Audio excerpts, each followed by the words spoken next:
ஆண்டவருடைய பரிசுத்த நாமம் மகிமைப்படுவதாக. உங்கள் ஒவ்வொருவரையும் ஆண்டவராக இயேசு நாமத்தினாலே ஒரு விசை கூட வாழ்த்துகிறேன். கர்த்தரின் நாமம் என்கிற தலைப்பிலே நாம் தேவ செய்திகளை தியானித்துக் கொண்டிருக்கிறோம். நீதிமொழிகள் 18ஆம் அதிகாரம் 19ஆம் வசனத்திலே கர்த்தரின் நாமம் பலத்த துருகம், நீதிமான் அதற்குள் ஓடி சுகமாயிருப்பான் என்று சொல்லப்பட்டிருக்கிறது. இந்த வசனத்தின் அடிப்படையிலே கர்த்தரின் நாமம் என்கிற தலைப்பிலே நாம் இந்த நாளிலே யெகோவா நிசி என்கிறதான தலைப்பிலே ஆண்டோட வார்த்தை நாம் தியானிக்க போகிறோம். யாத்திராகமம் 17ஆம் அதிகாரம் 15ஆம் வசனத்திலே இப்படியாக எழுதப்பட்டிருக்கிறது. மோசே ஒரு பலிபீடத்தை கட்டி அதற்கு யெகோவா நிசி என்று பெயரிட்டு என்று அங்கு வாசிக்கிறோம்.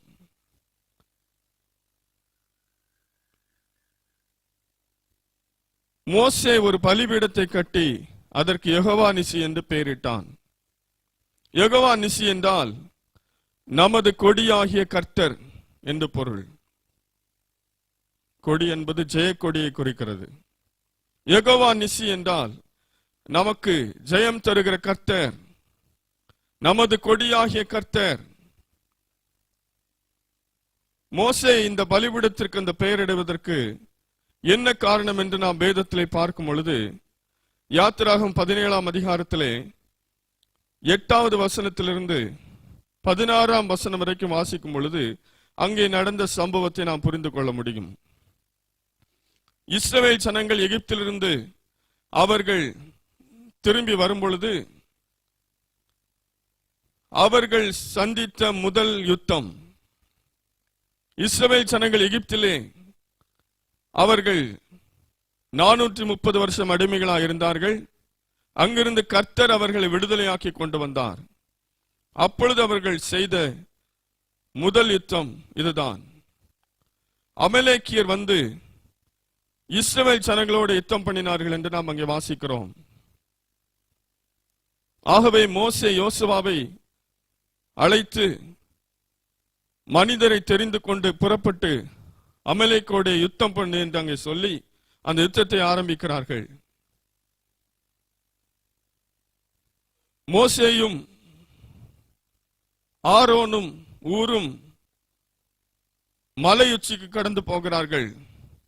அங்கே மோசே ஜனங்களுக்காக ஆண்டவர் நோக்கி கரங்களை விரித்தவனாய்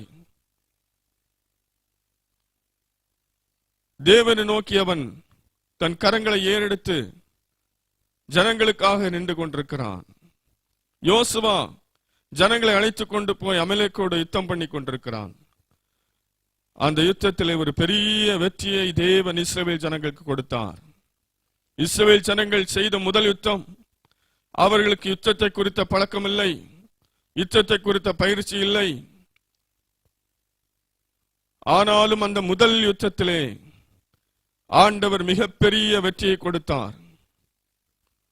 ஆகவே ஆண்டவருக்கு ஒரு பலிபீடத்தை கட்டி மோசே அதற்கு யெகோவா நிசி என்று பெயரிட்டான். அருமையான தேவனுடைய பிள்ளைகளே, நாம் ஆராதிக்கிற ஆண்டவர் அவர் யெகோவா நிசி. அவர் நமக்கு வெற்றி தருகிற தெய்வம், நமக்காக ஜெயக்கொடியை ஏற்றுகிறவர். ஆகவே இஸ்ரவேல் ஜனங்களுக்காக அன்று கர்த்தர் மிகப்பெரிய ஒரு வெற்றி கொடியை ஏற்றினது உண்மையானால், நிச்சயமாக இன்றைய தினத்திலே நம்முடைய வாழ்க்கையிலும் அவர் மிகப்பெரிய வெற்றியை தருவார், மிகப்பெரிய ஜெயத்தை தருவார். ஆனால் அங்கே இருந்த ஒரு முக்கியமான காரியம், தேவன் யெகோவா நிசியா இருக்கிறார். யெகோவா நிசியா இருக்கிற அவர் நம்முடைய வாழ்க்கையில ஜெயக்கொடியை ஏற்ற வேண்டுமானால் நாம் செய்ய வேண்டிய காரியம் என்ன? இந்த இடத்திலே ஒரு மனதை நாம் பார்க்கிறோம். அங்கே முக்கியமாக 4 பேருடைய பெயர் சொல்லப்பட்டிருக்கிறது. ஒன்று யோசுவா, அடுத்தபடியாக மோசே, ஆரோன், ஊர் என்கிறவருடைய பெயர் அங்கே சொல்லப்பட்டிருக்கிறது. அவர்கள் எல்லாரும் ஒரு மனமாய் இந்த யுத்தத்திலே அவர்கள் கடந்து வருகிறார்கள். 11ஆம் வசனத்திலே வாசிக்கிறோம், மோசே தன் கையை ஏறெடுத்திருக்கையில் இஸ்ரவேலர் மேற்கொண்டார்கள். அவன் தன் கையை தாழ விடுகையில் அமலேக்கு மேற்கொண்டான். வெகு நேரம் இந்த யுத்தம் நடந்து கொண்டிருந்தபடினாலே மோசேயின் கைகள் அசந்து போயிற்று. உடனடியா இந்த ஆரோனும் ஊரும் மோசேயின் கைகள் அசந்து போயிட்டு, மோசே நீங்க ரெஸ்ட் எடுங்க, நாங்க பாத்துக்கிறோம் அப்படி சொல்லல.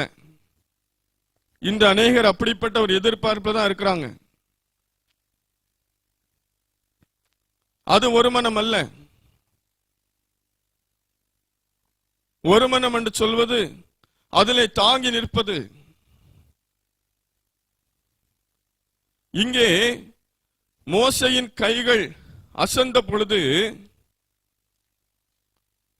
இந்த ஊர் ஒரு பக்கம், ஆரோன் ஒரு பக்கம் நின்று கொண்டு அவனுடைய கைகளை தாங்கினார்கள். அவன் கைகள் சூரியன் அஸ்தமிக்கும் வரைக்கும் ஒரே நிலையா இருந்தது. அவன் கைகளை இந்த பக்கம் ஒருவர், ஆரோன் இந்த பக்கம் ஊர், ஆளுக்கு ஒரு பக்கத்தில் இருந்து அவனை கைகளை தாங்கினார்கள். ஏனென்றால் எப்படியாகிலும் நமக்கு ஜெயம் கிடைக்க வேண்டும் என்பதற்காக அவருடைய சிந்தனை ஒன்றாயிருந்தது. தான் பேர் எடுக்க வேண்டும் என்று சொல்லி, சரி நீ ரெஸ்டோட, நான் வந்து கை தூக்குறேன், நான் கை தூக்கும் போதுதான் யுத்தம் நன்றாக நடந்தது எல்லாரும் சொல்லணும். இன்றைக்கு அப்படிதான் நடக்கிறது. இன்றைக்கு அநேக ஊழியங்களிலே போட்டிகள், பொறாமைகள், ஒற்றுமை இல்லை, அதனாலே ஊழியத்தில் வெற்றி இல்லை. ஒற்றுமை இல்லை, அதனால குடும்பத்தில் வெற்றி இல்லை. ஒற்றுமை இல்லை, ஆகவே செய்கிற எந்த காரியத்திலும் வெற்றி இல்லை. நாம் ஆராதிக்கிற ஆண்டவர் யெகோவா நிசிதான். ஆனா நமக்கு அந்த ஒரு மனம் இல்லையே. அந்த ஒரு மனம் நமக்கு இல்லாதபடினாலே நம்முடைய வாழ்க்கையில் வெற்றியை நாம் இழந்து விடுகிறோம். ஆகவே யோசுவாவும் மோசேயும் ஆரோனும் ஊரும் அங்கே மிகவும் ஒற்றுமையாய் அவர்கள் இருந்தார்கள். அவர்களுக்குள்ள இருந்த அந்த ஒரு மனம் அவர்களுக்கு மிகப்பெரிய வெற்றியை கொண்டு வந்தது. ஆகவேதான் அவர்கள் வாழ்க்கையிலே யெகோவா நிசியா தேவன் வெளிப்பட்டார். இரண்டாவது முக்கியமாக இருக்க வேண்டியது கீழ்ப்படிதல். தேவன் யெகோவா நிசியா இருந்து நமக்கு வெற்றி தந்து கொண்டே இருப்பார். இஸ்ரவேல் ஜனங்களுடைய யுத்தங்கள் எல்லாம் நீங்கள் பார்க்கும் பொழுது அவர்கள் செய்கிற அத்தனை யுத்தங்களிலும் அவர்களுக்கு வெற்றி கிடைத்தது. எவ்வளவு பெரிய ராஜாவா இருந்தாலும், எத்தனை ராஜாக்கள் அவர்களுக்கு எதிராக வந்தாலும், அத்தனை யுத்தத்திலும் அவர்களுக்கு வெற்றி கிடைத்தது. ஆனால் இஸ்ரவேல் ஜனங்கள் ஆயி பட்டணத்தை பிடிக்கும் பொழுது, முதலாவது அங்கே யுத்தத்துக்கு செல்லும் போது அது ஒரு சிறிய பட்டணமாயிருந்தாலும் அந்த ஆயி பட்டணத்திலே அவர்களுக்கு வெற்றி கிடைக்கவில்லை, தோல்வியடைந்தார்கள். ஏன்? கீழ்ப்படிதல் இல்லை. அங்கே ஆண்டவர் சொன்னார், எரிகோவை பிடிக்கும் பொழுது அது இருக்கிற எந்த ஒரு பொருளையும் மிருக ஜீவன்களை நீங்கள் எடுத்துக்கொள்ள கூடாது, அதெல்லாம் சாபத்தீடானது என்று சொன்னார். ஆனால் ஆகான் என்கிறவன் அங்கே எரிகோவிலிருந்து சில விலை உயர்ந்த பொருட்களை எடுத்து ஒளித்து வைத்துக் கொண்டான். கீழ்ப்படியாமை என்கிற பாவம் அங்கே இருந்தபடினாலே அந்த யுத்தத்திலே அவர்களுக்கு வெற்றி கிடைக்கவில்லை. எப்பொழுது அந்த சாபத்தீடான அந்த கீழ்ப்படியாமை என்கிற அந்த பாவத்தை, அது நிமித்தமாய் வந்த சாபத்தீடான பொருட்களை இஸ்ரவேல் ஜனங்கள் தங்களை விட்டு அகற்றினார்களோ, அதற்கு பின்பு அதே ஆயி பட்டணத்துக்கு போன பொழுது அவர்களுக்கு மிகப்பெரிய வெற்றி கிடைத்தது. ஆகவே தேவன் நம்முடைய வாழ்க்கையில யெகோவா நிசியாய் செயல்பட வேண்டுமானால் முதலாவது நமக்கு ஒரு மனம் தேவை. இரண்டாவது ஆண்டவருடைய வார்த்தைக்கு கீழ்ப்படுகிற அனுபவம் தேவை. ஆண்டவருடைய வார்த்தைக்கு கீழ்ப்படியாமல் நம்முடைய மனம் சொல்லுகிற வார்த்தைகளுக்கு நாம் கீழ்ப்படிவோமானால் நம்முடைய வாழ்க்கையில நிச்சயமாக வெற்றியை நாம் பெற்றுக்கொள்ள முடியாது, ஜெயத்தை நாம் பெற்றுக்கொள்ள முடியாது. இரண்டாவதாக ஒரு உதாரணத்தை நாம் வேதத்திலே பார்க்க முடியும். தாவீதுடைய வாழ்க்கையிலே கர்த்தர் யெகோவா நிசியாய் இருந்தார்.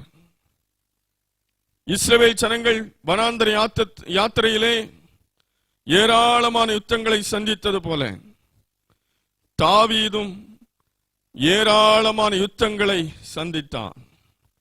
தாவீது சந்தித்த எந்த யுத்தத்திலும் அவன் தோல்வியடைந்து திரும்பி வந்ததாக வேதத்தில் சொல்லப்படவே இல்லை. காரணம், தாவீதின் வாழ்க்கையிலே கர்த்தர் யெகோவா நிசியாய் வெளிப்பட்டார். தாவீதின் வாழ்க்கையை நாம் பார்க்கும் பொழுது 2 சாமுவேல் 3ஆம் அதிகாரம் 1ஆம் வசனத்திலே சொல்லப்பட்டிருக்கிறது, சவுலின் குடும்பத்துக்கும் தாவீதின் குடும்பத்துக்கும் நெடுநாள் யுத்தம் நடந்தது. தாவீது வர வர பலத்தான், சவுலின் குடும்பத்தாரோ வர வர பலவீனப்பட்டு போனார்கள். தாவீதை குறித்து வேதம் சொல்லுகிறது, தாவீது வர வர பலத்தான் என்று சொல்லுகிறது. தாவீது வர வர அவன் முன்னேறி கொண்டே இருந்தான். தாவீது வர வர பெரிய மனுஷனாகி கொண்டே இருந்தான். அவன் பலப்பட்டு கொண்டே இருந்தான். அவனுடைய வாழ்க்கையில எல்லாவற்றிலும் வெற்றி அவனுக்கு கிடைத்துக் கொண்டே இருந்தது என்று இங்கே சொல்லப்பட்டிருக்கிறது. இன்னும் அதே 2 சாமுவேல் 7ஆம் அதிகாரம் 1ஆம் வசனத்திலே வாசிக்கும் பொழுது, கர்த்தர் ராஜாவை சுற்றிலும் இருந்த அவனுடைய எல்லா சத்துருக்களுக்கும் அவனை நீங்களாக்கி இளைப்பாற பண்ணின போது அவன் தன் வீட்டிலே வாசமாயிருக்கையில் என்று சொல்லப்பட்டிருக்கிறது. எல்லா சத்துருக்களுக்கும் அவனை நீங்களாக்கினார். தாவீதுக்கு இருந்த அத்தனை சத்துருக்களும் அவனிடத்திலே தோல்வி அடைந்தார்கள்.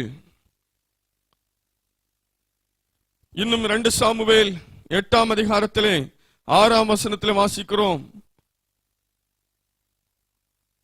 சீரியர் தாவீதை சேவித்து அவனுக்கு கப்பம் கட்டினார்கள். தாவீது போன இடத்திலெல்லாம் கர்த்தர் அவனை காப்பாற்றினார்.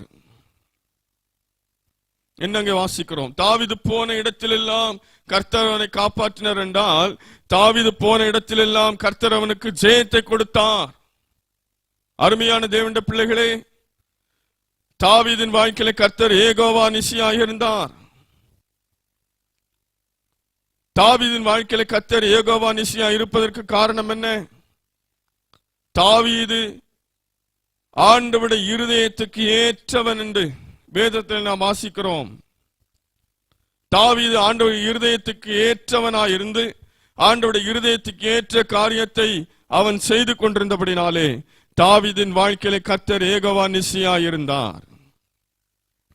ஆம், அருமையான தேவனுடைய பிள்ளைகளே, இன்று நம்முடைய வாழ்க்கையில கர்த்தர் எல்லாவற்றிலும் நமக்கு வெற்றி தர வேண்டுமானால், நாம் செய்கிற ஒவ்வொரு காரியத்திலும் கர்த்தர் நமக்கு ஜெயத்தை தர வேண்டுமானால், நாம் செய்ய வேண்டியது ஆண்டவருடைய இருதயத்துக்கு ஏற்றவர்களாய் நாம் வாழ வேண்டும். ஆண்டவருக்கு பிரியமானதை நாம் செய்ய வேண்டும். ஆண்டவருடைய சித்தத்தை நாம் நிறைவேற்ற வேண்டும். அப்பொழுதுதான் நம்முடைய வாழ்க்கையில கர்த்தர் எல்லாவற்றிலும் ஜெயம் தருவார். தாவீதின் யுத்தங்களிலே தோல்வியே இல்லை. இன்னும் அவனுக்குள்ள இருந்த முக்கியமான ஒரு காரியம், தாவீது தேவனை வாஞ்சையாய் ஆராதிக்கிறவனாய் இருந்தான். தாவீது ஆண்டவரை மிகவும் வாஞ்சையாய் ஆராதித்தான். அதிகாலையில் ஆராதித்தான், நடுச்சாமத்தில் ஆராதித்தான், எப்போதும் ஆண்டவரை ஆராதித்துக் கொண்டிருந்தான். ஆகவே தாவீதின் வாழ்க்கையில கர்த்தர் மிகப்பெரிய ஜெயத்தை கொடுத்தார். நம்முடைய வாழ்க்கையில் நாம் ஆண்டவரை ஆராதிக்கிறோமா? ஏனோ தானோ என்று ஆராதிக்கிறோமா? அல்லது கடமைக்காக நாம் ஆராதிக்கிறோமா? நம்முடைய வாழ்க்கையில் எப்படி நாம் ஆண்டவரை ஆராதித்துக் கொண்டிருக்கிறோம்? தாவீது நடுச்சாமத்தில் எழுந்து தியானித்தான், நடுச்சாமத்தில் எழுந்து கர்த்தரை துதித்தான், அதிகாலையில் எழுந்து கர்த்தரை துதித்தான். காடுகளில் இருந்தாலும் மலைகளில் இருந்தாலும் உயர்வில் இருந்தாலும் தாழ்வில் இருந்தாலும் எந்த நிலைமையிலும் கர்த்தரை அவன் துதித்துக் கொண்டே இருந்தான். கர்த்தரை அவன் ஆராதித்துக் கொண்டே இருந்தான். ஆகவே தாவீதின் வாழ்க்கையில கர்த்தர் பெரிய காரியங்களை செய்தார், மிகப்பெரிய வெற்றியை கொடுத்தார். இன்று நம்முடைய வாழ்க்கையிலும் கர்த்தர் மிகப்பெரிய வெற்றியை கொடுப்பாரானால், கொடுக்க வேண்டுமானால் நாம் தாவீதை போல ஆண்டவருக்கு இருதயத்துக்கு ஏற்றவைகளை நாம் செய்ய வேண்டும். ஆண்டவருடைய சித்தம் செய்ய வேண்டும், ஆண்டவருக்கு பிரியமானதை செய்ய வேண்டும். தேவனை வாஞ்சையோடு ஆராதிக்கிறவர்களா இருக்க வேண்டும். சில நேரத்தில் நம்ம எல்லா காரியமும் நமக்கு சாதகமாக இருக்கும் பொழுது ஆண்டவரை ஆராதிக்கிறோம். ஆனால் சில காரியங்கள் நமக்கு எதிராய் நாம் நினைத்தது நடக்காமல் இருக்கும் போது ஆண்டவரை ஆராதிப்பதை விட்டு விடுகிறோம். அப்படி அல்ல, எப்போதும் ஆண்டவரை ஆராதிக்கிற ஒரு உள்ளம் நமக்கு இருக்குமானால் நம்முடைய வாழ்க்கையில கர்த்தர் யெகோவா நிசியா நிச்சயமாய் இருப்பார். மூன்றாவதாக வேதத்திலே ஒரு மனிதனை குறித்து நாம் வாசிக்க முடியும். தானியேலுடைய வாழ்க்கையில கர்த்தர் யெகோவா நிசியா இருந்தார். தானியேல் 6ஆம் அதிகாரம் 28ஆம் வசனத்திலே வாசிக்கிறோம். தரியுவின் ராஜ்யபார காலத்திலும் பெர்சியனாகிய கோரேசுடைய ராஜ்யபார காலத்திலும் தானியேலின் காரியம் ஜெயமாய் இருந்தது என்று வாசிக்கிறோம். ராஜாக்கள் மாறினார்கள், ராஜ்யங்கள் மாறினது, ஆனால் தானியேலின் காரியம் ஜெயமாய் இருந்தது என்று வாசிக்கிறோம். அருமையான தேவனுடைய பிள்ளைகளே, தானியேலின் காரியம் எப்போதுமே ஜெயமாயிருந்தது. அதற்கு என்ன காரணம்? தானியேல், முக்கியமாக தானியேல் ஜெபிக்கிறவன் என்பது நமக்கு தெரியும்.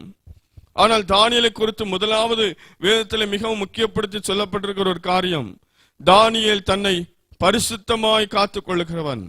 அந்நிய தேசத்திலே அந்த ராஜாவின் போஜனத்தினால் தன்னை தீட்டுப்படுத்த மாட்டேன் என்று சொல்லி அந்த பாபிலோன் தேசத்திலே தன்னை அவன் காத்துக்கொள்ள வேண்டும் என்பதற்காக மிகவும் வைராக்கியமாய் செயல்பட்டவன்.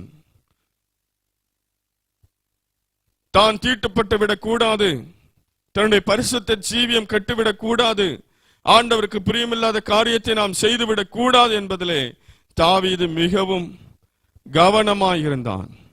தன் பரிசுத்த வாழ்க்கையை காத்து கொண்டபடினாலே இது தானியேலுடைய காரியம் அந்த பாபிலோன் தேசத்திலே ஜெயமாயிருந்தது. தேசம் விட்டு தேசம் போனான், ராஜாக்கள் மாறி ராஜாக்கள் வந்தார்கள், ராஜ்யங்கள் மாறி ராஜ்யங்கள் வந்தது. ஆனாலும் தானியேலின் காரியம் ஜெயமாகவே இருந்தது என்று வேதத்தில் வாசிக்கிறோம்.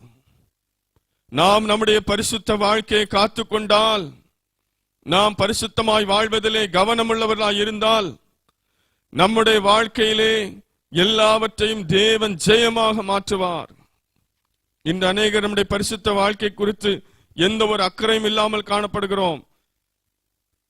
ஏனோ தானோ என்று ஜீவிக்கிற கிறிஸ்தவர்கள் என்று அநேகர்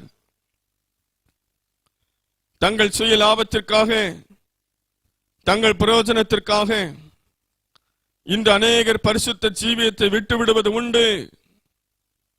ஆண்டவருக்காய் வைராக்கியமாய் வாழ வேண்டியவர்கள் ஆண்டவரை ஒதுக்கிவிட்டு மற்ற காரியங்களுக்கு முக்கியத்துவம் கொடுப்பது உண்டு. ஆனால் இந்த தானியேல் அப்படி அல்ல. அவனுக்கு மிகவும் முக்கியமானது பரிசுத்த ஜீவியம். அவன் சிறுவயதிலே கற்றுக்கொண்ட சத்தியம், சிறுவயதிலே கற்றுக்கொண்ட ஆண்டவருடைய கற்பனைகள், கட்டளைகள், அவற்றின்படிதான் நடக்க வேண்டும் என்று அவன் மிகவும் கவனமுள்ளவனாய் இருந்தபடினாலே, தேசம் விட்டு தேசம் வந்தாலும் என் பரிசுத்த வாழ்க்கையை நான் விட்டுக் கொடுக்க மாட்டேன் என்பதிலே மிகவும் கவனமாய் இருந்தபடினாலே அந்த தானியேலுடைய காரியத்தை கர்த்தர் ஜெயமாய் மாற்றினார். அருமையான தேவனுடைய பிள்ளைகளே, நம்முடைய வாழ்க்கையில் அப்படிப்பட்ட ஒரு பக்தி வைராக்கியம் நமக்கு இருக்கிறதா? அப்படிப்பட்ட பக்தி வைராக்கியம் உள்ளவர்களாய் அந்த பரிசுத்தத்திற்காக பக்தி வைராக்கியம் பாராட்டுகிறவர்களாய் இருப்போமானால் நம்முடைய வாழ்க்கையிலும் கர்த்தர் யெகோவா நிசியா இருந்து நமக்காக மிகப்பெரிய ஜெய கொடியை அவர் ஏற்றுவார். நான்காவதாக வேதத்திலே மொர்தெகா என்கிறதான ஒரு மனிதனை குறித்து நாம் வாசிக்க முடியும். எஸ்தரின் புத்தகத்திலே இந்த மொர்தெகா என்கிற இந்த தேவ மனிதன் எருசலேமிலிருந்து சிறையாய் பிடிக்கப்பட்டு பாபிலோன் தேசத்துக்கு கொண்டு வரப்பட்ட ஒரு மனிதன். இந்த தேசத்திலே அவன் ஆண்டவருக்கு பிரியமாய் வாழ்ந்து கொண்டு வந்தான். ஆனால் இவனுடைய வாழ்க்கையில் ஒரு மிகப்பெரிய ஆபத்து வந்தது. இந்த எஸ்தருடைய சரித்திரம் புத்தகம் சொல்லுகிற சரித்திரம் நமக்கு நன்றாக தெரியும். அரண்மனை வாசல் காவலாளனாய் இவன் இருந்தான். இவன் ஆமான் என்கிறதான ராஜாவுக்கு அடுத்த அந்த மிகப்பெரிய மனிதனை இவன் வணங்காதபடினாலே இந்த மொர்தெகாயை கொலை செய்ய வேண்டும். அவனை மாத்திரம் கொலை செய்வது அற்ப காரியம். ஆகவே அவனுடைய குலமான யூத குலத்தையே கொன்றுவிட வேண்டும், அழித்து விட வேண்டும். யூதர்கள் என்று யாருமே உலகத்தில் இருக்கவே கூடாது என்று சொல்லி மூர்க்க வெறி கொண்டு அந்த ஆமான் பயங்கரமான திட்டங்களை எல்லாம் தீட்டி இந்த மொர்தெகாய்க்காக பெரிய ஒரு தூக்கு மரத்தையும் உண்டாக்கி இவனுக்காக இந்த யூத ஜனங்களை அழிக்கும்படிக்காக பெரிய ஒரு கட்டளையும் உருவாக்கி அதை ராஜாவின் முத்திரை முகத்தினால் முத்திரையிட்டு தேசங்களுக்கெல்லாம் அனுப்பி கொண்டிருந்தான். இந்த சந்தர்ப்பத்தில் தான் ஒரு காரியம் நடக்கிறது. எஸ்தர் 6ஆம் அதிகாரம் 13ஆம் வசனத்திலே இந்த ஆமான் தன் குடும்பத்தாரோடு பேசிக் கொண்டிருக்கிறான். ஏனென்றால் இந்த மொர்தெகாயை அழித்து விட வேண்டும், இந்த யூத ஜனத்தை அழித்து விட வேண்டும் என்று நினைத்துக் கொண்டிருந்த இந்த ஆமானுடைய வாழ்க்கையிலே ஒரு பெரிய ஏமாற்றம் நடந்தது. ஏனென்றால் ஒரு விசை ராஜாவுக்கு ஒரு பெரிய ஆபத்து வந்த பொழுது இந்த மொர்தெகாய் தான் அந்த ஆபத்திலிருந்து ராஜாவை காப்பாற்றினான் என்று ராஜாவின் நாளாக புத்தகத்தில் எழுதப்பட்டிருந்தது. அதை அந்த ராஜா வாசித்துக் கொண்டிருந்தான். வாசித்துக் கொண்டிருக்கும் பொழுது அவன் கேட்டான், இந்த மொர்தெகாய்க்கு ஏதாகிலும் செய்யப்பட்டதா என்று சொல்லி. அப்பொழுது அவர்கள் சொன்னார்கள், எதுவும் செய்யப்படவில்லை. அடுத்த நாள் காலையிலே ஆமான் வந்தான். ஆமான் ராஜாவின் அரண்மனைக்குள்ளே வரும் பொழுது அவன் சொன்னான், ராஜா கனம் பண்ண விரும்புகிற மனுஷனுக்கு என்ன செய்ய வேண்டும் என்று சொல்லி கேட்டவுடனே ஆமான் நினைத்தான், ராஜா யாரை கனம் பண்ணுவார்? ராஜா என்னைத்தானே கனம் பண்ணுவார், என்னை தவிர ராஜா வேறு யாரை கனம் பண்ண போகிறார் என்று சொல்லி என்னெல்லாம் சொல்ல முடியுமோ அவ்வளவு காரியத்தையும்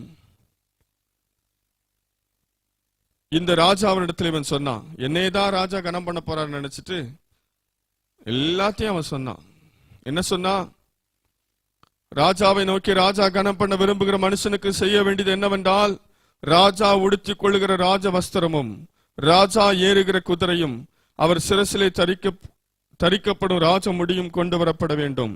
அந்த வஸ்திரமும் குதிரையும் ராஜாவுடைய பிரதான பிரபுக்களில் ஒருவனுடைய கையிலே கொடுக்கப்பட வேண்டும்.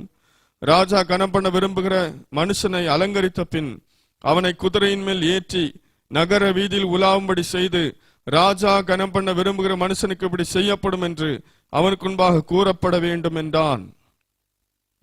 அப்பொழுது ராஜா சொன்னா, நீ சொன்ன எல்லாவற்றிலும் ஒன்றும் குறையாமல் சொன்னபடியே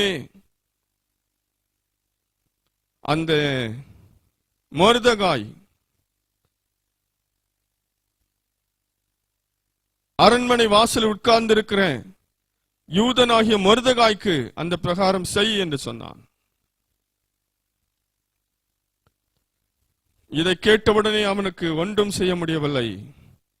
ஆனாலும் அதன்படியே செய்தான். எந்த மொர்தெகாயை தூக்கிலிட்டு கொல்ல வேண்டும் என்று நினைத்தானோ அதே மொர்தெகாய்க்கு முன்பாக இவன் தாழ்ந்து போனான். இந்த சம்பவத்தை எல்லாம் வீட்டில் போய் அவன் சொன்னான். ஆமான் தனக்கு நேரிட்ட எல்லாவற்றையும் தன் மனைவியாகிய சிரேஷுக்கும் தன் சிநேகிதர் எல்லாருக்கும் அறிவித்த போது அவனுடைய ஆலோசனைக்காரரும் அவன் மனைவியாகிய சிரேஷும் அவனை பார்த்து, மொர்தெகாய்க்கு முன்பாக நீர் தாழ்ந்து போக தொடங்கினீர்.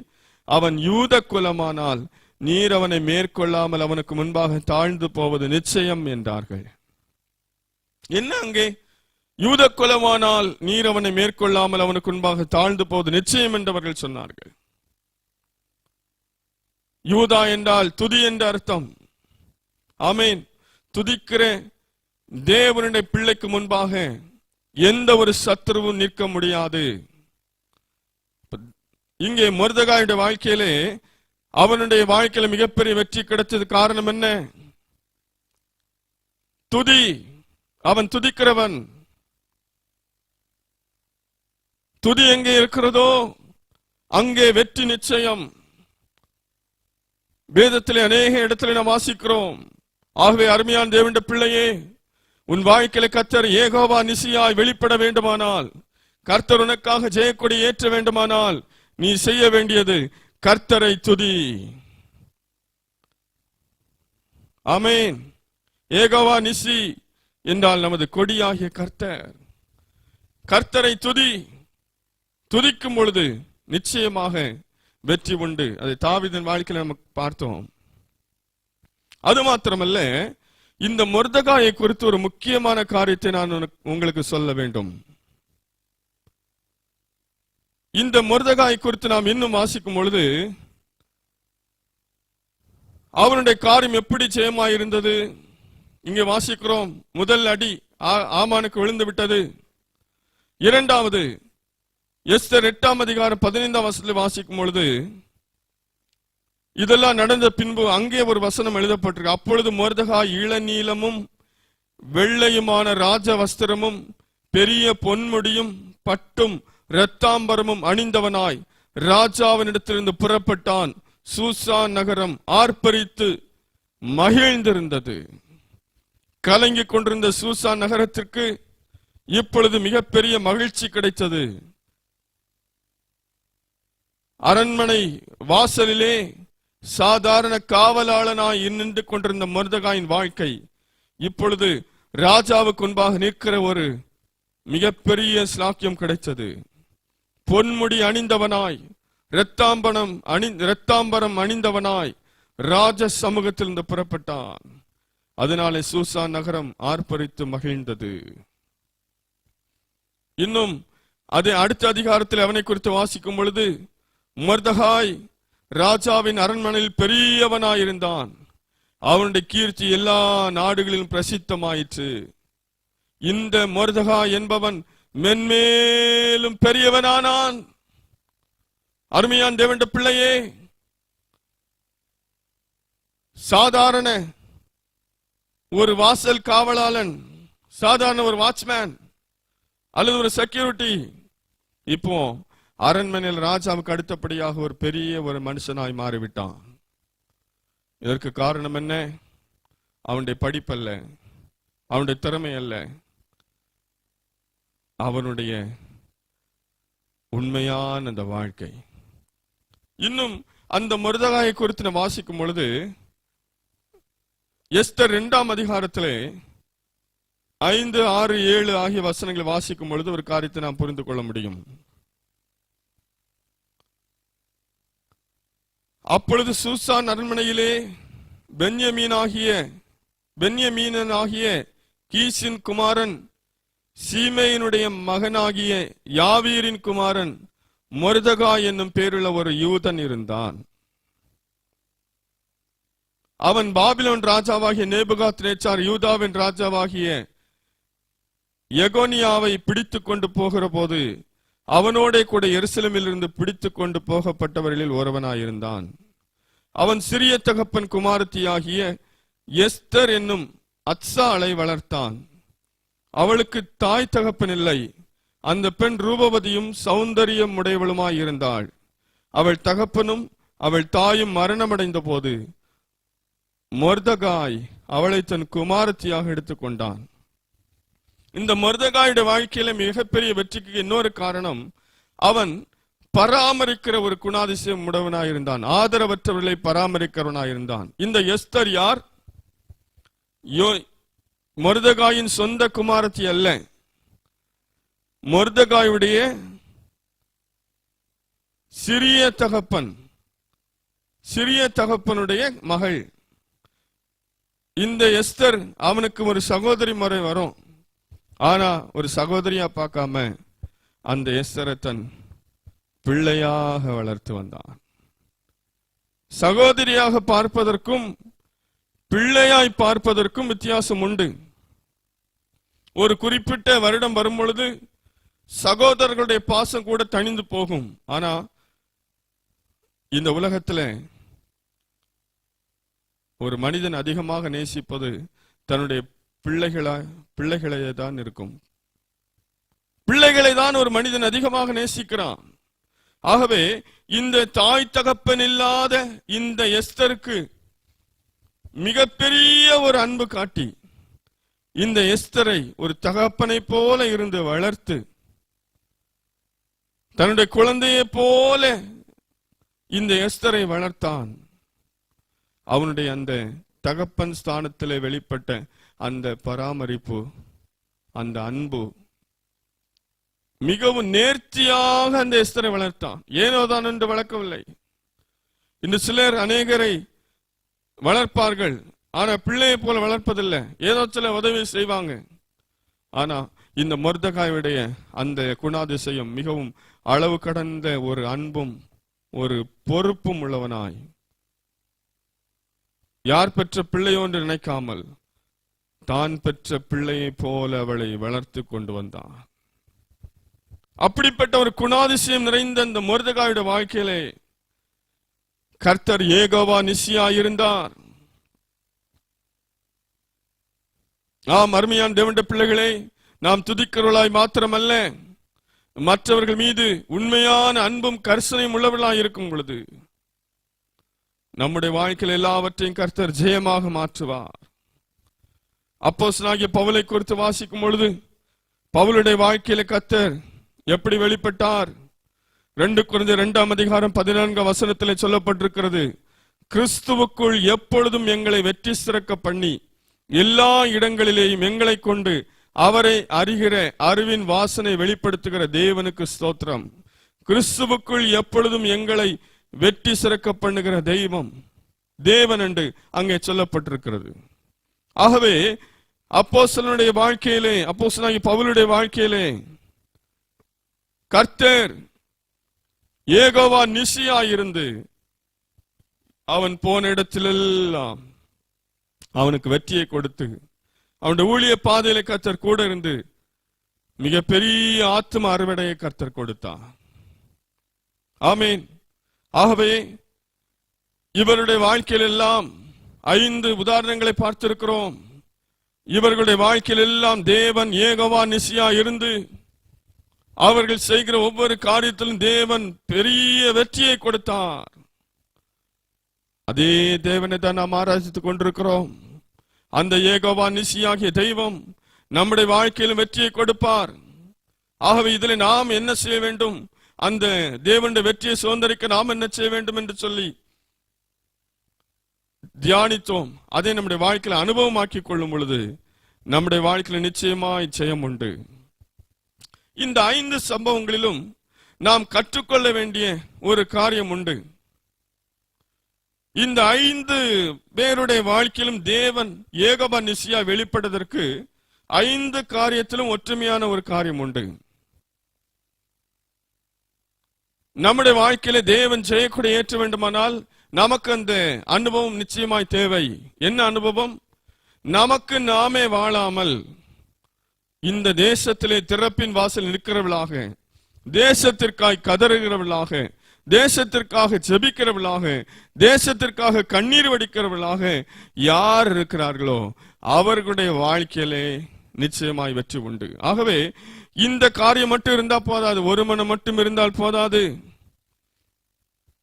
தேவனுடைய இருதயத்துக்கு ஏற்றவர்களாய் மட்டும் இருந்தால் போதாது, தேவனை வாஞ்சியாய் துதிக்கிறவர்களாய் மட்டும் இருந்தால் போதாது. நம்முடைய வாழ்க்கையில முக்கியமா இருக்க வேண்டியது நாம் நமக்காய் வாழ்வதற்காக அல்ல, இந்த தேசத்திற்காக ஜெபிக்கிறவர்களாய், தேசத்திற்காக மன்றாடுகிறவர்களாய், திறப்பின் வாசல் இருக்கிறவர்களாய் இருக்க வேண்டும் என்பது வேதம் சொல்லுகிறது. இந்த காரியத்தை 5 பேருடைய வாழ்க்கையிலும் பார்க்க முடியும். ஆகவே இங்கே நாம் வாசிக்கும் பொழுது யாத்திராகமம் 17ஆம் அதிகாரம் 9ஆம் வசனத்திலே நாம் வாசிக்கிறோம், அப்பொழுது மோசே யோசுவாவை நோக்கி, நீ நமக்காக மனிதரை தெரிந்து கொண்டு புறப்பட்டு அமலேக்கோடே யுத்தம் பண்ணு நாளைக்கு நான் மலையுச்சியில் தேவனுடைய கோலை என் கையில் பிடித்து கொண்டு நிற்பேன் என்றான். பாருங்க, நமக்காக அப்படின்னா நம்முடைய ஜனங்களுக்காக நீ யுத்தம் பண்ணு என்று சொல்லுகிறார். ஆகவே யோசுவா என்கிறவன் அல்லது மோசே என்கிறவன் தங்களுக்காக வாழுகிறவளா அல்ல. அவர்கள் இஸ்ரவேல் ஜனங்களுக்காக எத்தனையோ பாடுகளை சகித்தார்கள். இந்த யுத்தத்தை செய்யும் போது கூட நமக்காக நில் என்று சொன்னான், நமக்காக யுத்தத்தை செய் என்று சொன்னான். இரண்டாவதாக நாம் பார்த்தோம், தாவீதுடைய வாழ்க்கையிலே கோலியாத்தை சந்திக்கிற அந்த நேரத்திலே எல்லாரும் பின்வாங்குகிறார்கள். தங்கள் ஜீவனை காப்பாற்றினால் போதும் என்று நினைக்கிறார்கள்.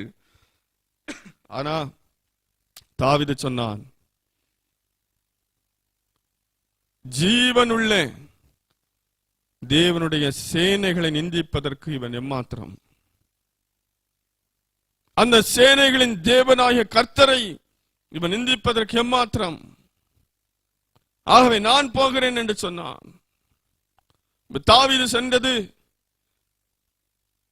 தனக்காக அல்ல, எப்படியாலும் இஸ்ரவேல் ஜனங்களை காப்பாற்ற வேண்டும், நாம் ஜீவனுள்ள தேவனை ஆராதிக்கிறோம் என்று தன்னுடைய ஜனங்களுக்காக தாவீது அந்த கோலியாத்தோடு சண்டை செய்வதற்கு அவன் புறப்பட்டு போனான்.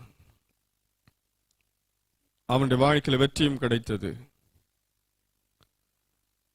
தானியேலை குறித்து நமக்கு தெரியும். தானியேல் தினமும் 3 நேரம் எருசலேமுக்காக அவன் ஜெபித்துக் கொண்டிருந்தான்.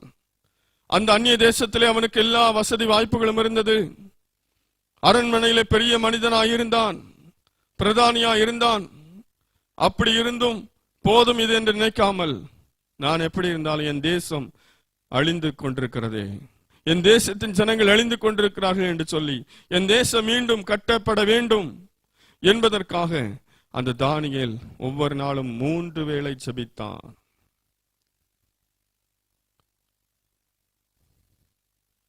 நான்காவதாக மொர்தெகாய் குறித்து நாம் வாசிக்கும் பொழுது, மொர்தெகாய் இஸ்ரவேல் ஜனங்களுக்காக அவன் தன் வஸ்திரங்கள் எல்லாம் கிழித்துக் கொண்டு கதறிக்கொண்டு அந்த எஸ்தரிடத்திலே ஓடி போனான். எப்படியாகிலும் ஜனம் காப்பாற்றப்பட வேண்டும்.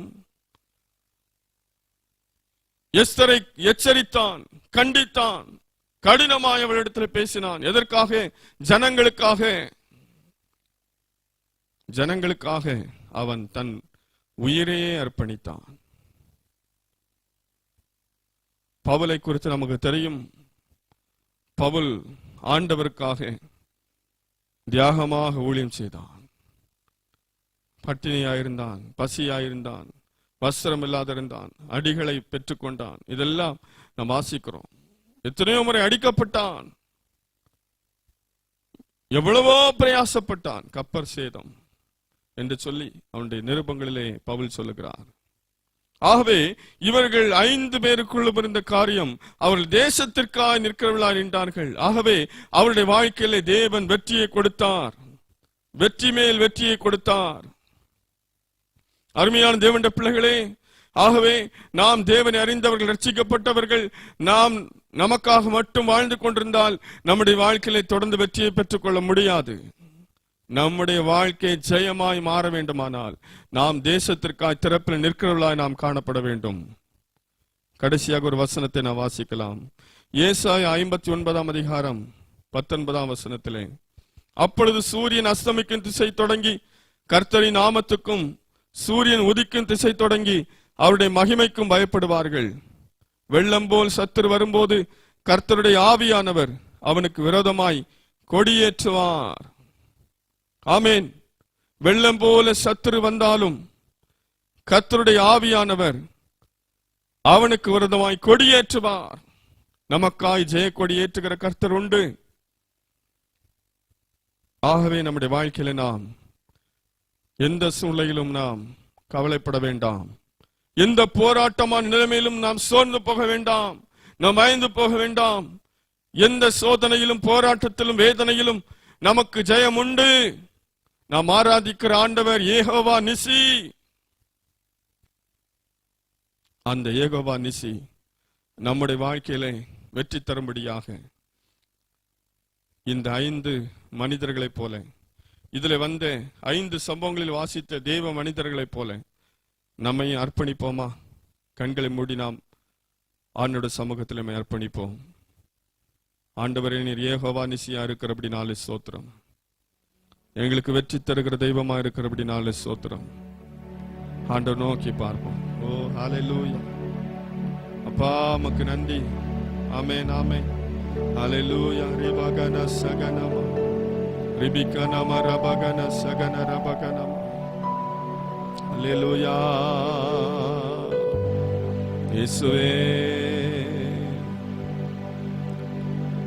ஹல்லேலூயா. ஹல்லேலூயா. ஹல்லேலூயா. ஹல்லேலூயா. ஹல்லேலூயா. ஹல்லேலூயா. ஹல்லேலூயா. ஹல்லேலூயா. ஹல்லேலூயா. யெகோவா நிசி. யெகோவா நிசி. யெகோவா நிசி. யெகோவா நிசி. யெகோவா நிசி. யெகோவா நிசி. யெகோவா நிசி போற்றி பாடுவோம். எங்கள் கோடி வெற்றி கோடியே. அல்லேலூயா. எங்கள் கோடி வெற்றி கோடியே. கர்த்தர் துணை நின்று யுத்தம் செய்வாரே. கலங்கி நிற்க காரணங்கள் இல்லையே. கைகளை தளர்த்திடாமல் தாங்கியே கர்த்தர் இயேசு சத்தியாவி நிற்கிறார். கர்த்தர் நல்ல யுத்த வீரரே. அல்லேலூயா. கர்த்தர் நல்ல யுத்த வீரரே. எல்லாரும் பாடுவோம். யெகோவா நிசி. யெகோவா நிசி. யெகோவா நிசி. யெகோவா நிசி. யெகோவா நிசி. யெகோவா நிசி. யெகோவா நிசியை ஏற்றி பாடுவோம். எங்கள் கோடி வெற்றி கோடியே. அல்லேலூயா. எங்கள் கோடி வெற்றி கோடியே. எதிரி வெள்ளம் போல ஏறி வருகிறான். இயேசு ராஜா வேகம் கொடியை ஏற்றுவார். கோலியாத்தின் வேஷம் இங்கு செல்லுமா? கோஷமிடும் இளைஞரின் முன் நில்லுமா? கர்த்தர் நாமம் வல்ல கோட்டையே. அல்லேலூயா. கர்த்தர் நாமம் வல்ல கோட்டையே. யெகோவா நிசி. யெகோவா நிசி. யெகோவா நிசி.